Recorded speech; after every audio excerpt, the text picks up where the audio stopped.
welcome to your favorite agric channel, which loves especially the livestock industry, because guess what? We are on a passionate quest to revolutionize or transform this particular industry with one farm at a time. We exist to support farmers all over the place. Distance is not a barrier, because I wish you could really see all around me where I am today.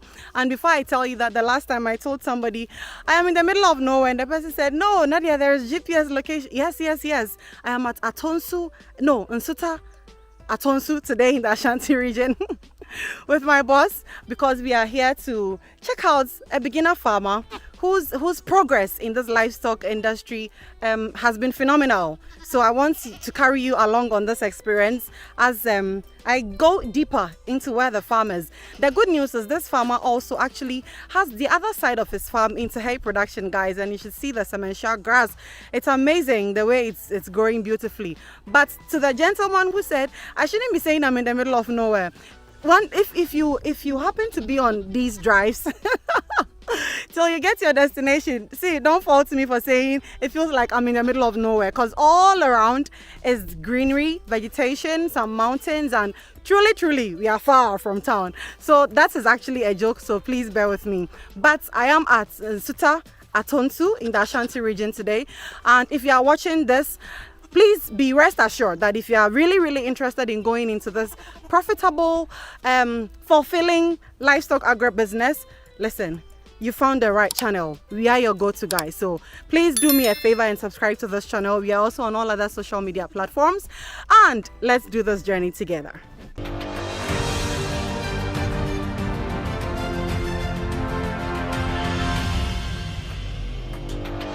Alright guys, so I am inside the farm right now. I told you this farmer also has actually started his project of going into the hay production. Well, I told you guys should join as a partner. Especially my farmers, my absentee farmers, yes. If you're afraid of losing your animals and all of that because of your absence, hey, just cultivate the sementia grass on your land, okay? And join us in this commercial production of hay, because believe you me, we can't even meet the demand. But I would flip the camera in a minute. I'm alone today. Anyway, a big shout out to my production team. I miss you guys. They're also on a different assignment, so yeah. But I would flip my camera in a minute and let you guys see how well the sementia grass is doing in this field. Already the place is just so green. The vegetation isn't a problem here at all.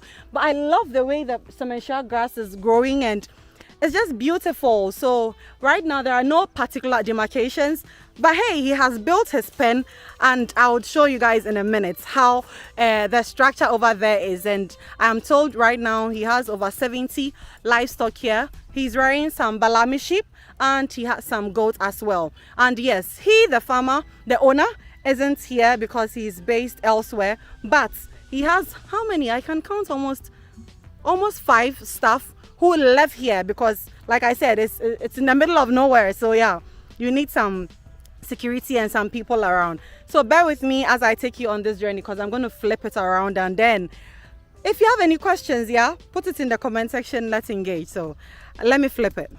That's the sementia grass.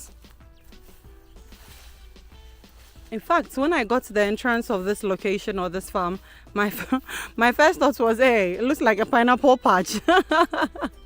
And you see, the animals are here, and so they keep grazing on it. This farmer, I'll be honest with you, hasn't even demarcated his graze yard or pasture yet. But as you can see, there is nothing like overgrazing here, because the weather itself enhances the fast regeneration of this grass. And you already know how fast it grows. People ask when you plant it, the maturity. It takes between 12 and 16 weeks to mature. That's the first time of planting it. And after that, guys, you just have to, harvest it, yes, between 3 to 4 weeks, and it just keeps growing and growing and growing. So that is the sementia grass all around me. This, you can see that. This one, see, the animals probably grazed on this, who knows, probably even yesterday or this morning. And we have some, and if I pan my camera around, all over is sementia grass, all over. It's beyond 10 acres, I'm told, and it slopes downwards a bit. So over there, the opportunity that exists in this business is huge. And that's why we are on this journey to create such awareness, especially for our fellow Africans in the diaspora. You keep wondering what opportunities exist for you back home. This is a clear example, guys. This is a clear example. And yes, this farmer contracted farming in Africa is actually very close to our boss Fred, and so this particular project is very dear to Fred's heart. And who knows, we are even hoping to make this another Sementia Learning and Development Farm, but the Ashanti Region branch. Thank you for watching this far. If you've enjoyed what you've watched so far, be rest assured we have a lot more like this for you. All I need you to do right now is to take just a second of your time, hit the subscribe button so that you don't miss any more content like this coming your way. Also, you doing this would help reach more people with similar interests like yourself. So by all means, hit the subscribe button, and thanks for watching. Enjoy the rest of it. Like I said, I'm not here alone. I'm with my boss. He is with the farmer over there, so permits me to go there and also take his view from everything, because I can't. You should see the astonishment on his face, basically. You should see it. It's palpable. But that's the beauty of this, and it's just so beautiful to see this transformation. It makes all the long hours of driving to the place, to do farm assessment, to do all of the checks that need to be done before you start the project. It makes it all very, very worth it. Very worth it. So let's go talk to Farmer Fred. Hi, Fred. Hi. Let me disturb you. I couldn't get over the astonishment on your face when we got here. And I know this is a project that is very dear to your heart. Maybe because of who the owner is as well. Yeah. And I even heard you tease that you are already envisioning this as the Ashanti Region chapter of the Sementia Learning and Development Farm. Tell us about it. Yeah, I think, this project belongs to a very good friend of mine who, basically saw what we're doing in Suhum and decided to put a similar thing in the Ashanti region. And therefore, we decided to give it all the support and help that we can so that we can continue to replicate. The purpose of having a model farm is so that people can replicate it. And I think this is a good example of the model farm that we have. And I'm very excited to see this.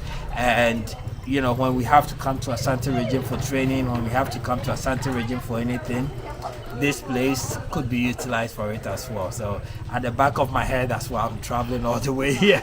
But no, I think for the good, it's looking good, and I'm excited for the progress. You're excited about the progress.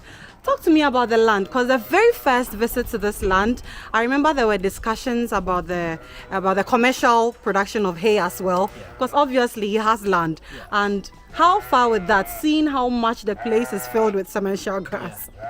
Yes, so the land is big, and I think it has potential for hay production. But at the moment, we are waiting to see how the feeding structure and everything will be in the dry season. This place is more like a drought-heavy affected area. The rain has already stopped. So now we're going to wait for about 4 months. So before it rains again. The rains have already stopped, Yes, and it yes, looks you this can green see. still. The plant is green, but you can see from the soil. The soil, that it's very wow. dry. So what we're going to do is wait and go through this dry season period to see will we able to survive? Do we still have extra feed? Okay. Then next year we can better plan. Okay, last year we had maybe 5 acres that we didn't even touch. Okay. Let's start harvesting that in the dry season as hay. In the rainy season, obviously, we'll be able to harvest a lot more. Yeah. And process it as well. Whoa, that's beautiful. All of this greenery about the Sementia grass and how well they have grown. Did he apply any special fertilizers or?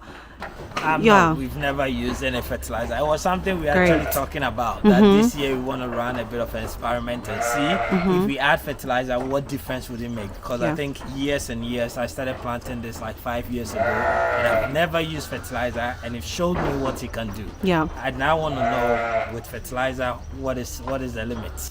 I see. What is the limit? We live to see because we're experimenting each and every day. Please talk to me about the animals. I know you've been moving from pen to pen. I have seen some exotic ones here. I've seen even sheep. Please talk to us generally about the livestock you have seen here and how well you think they are doing. Bearing in mind, this is an absentee farmers project we are at.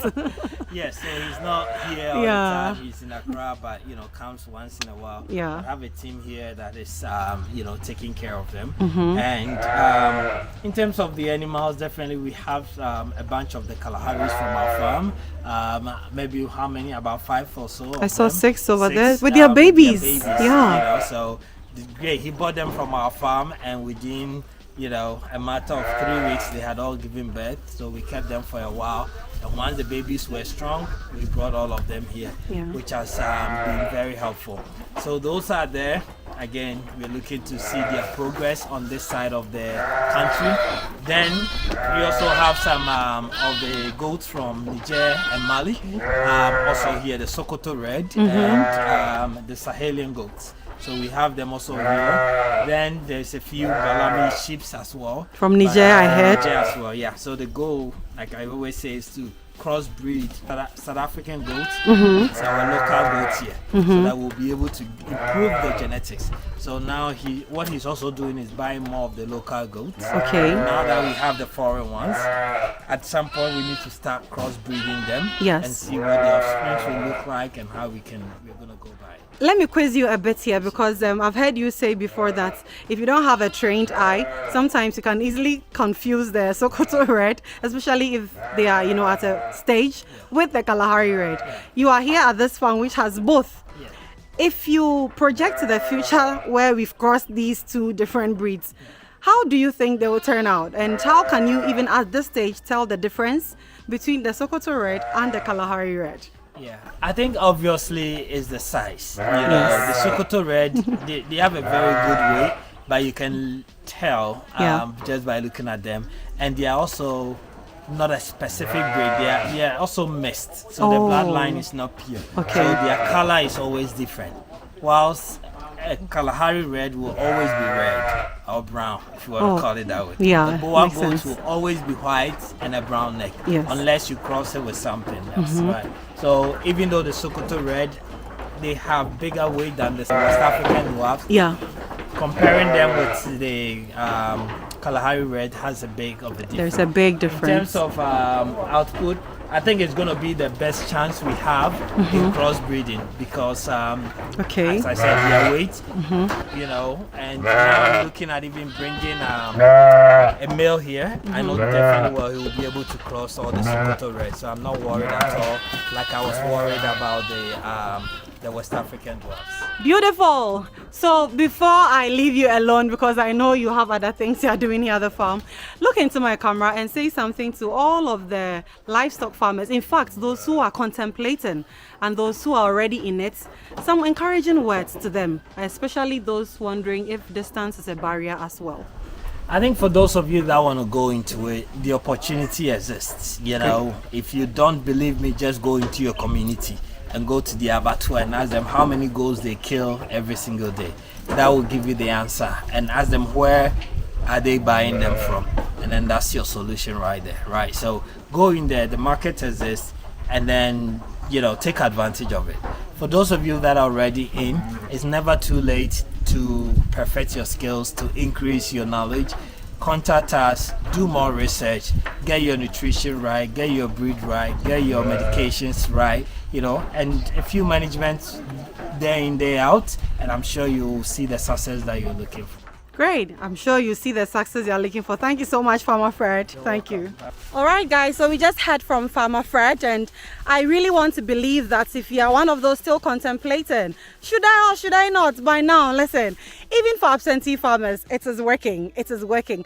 How much more those of you who will probably be present all throughout. So I want to wrap up this particular video by teasing that commenter who said I should stop saying I'm in the middle of nowhere.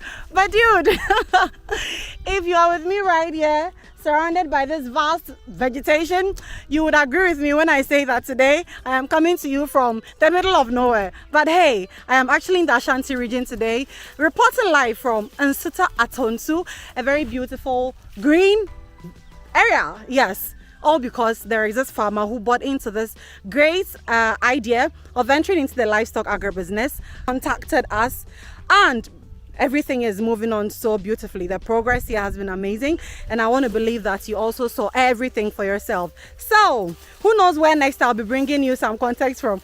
Hopefully I wouldn't be saying in the middle of nowhere.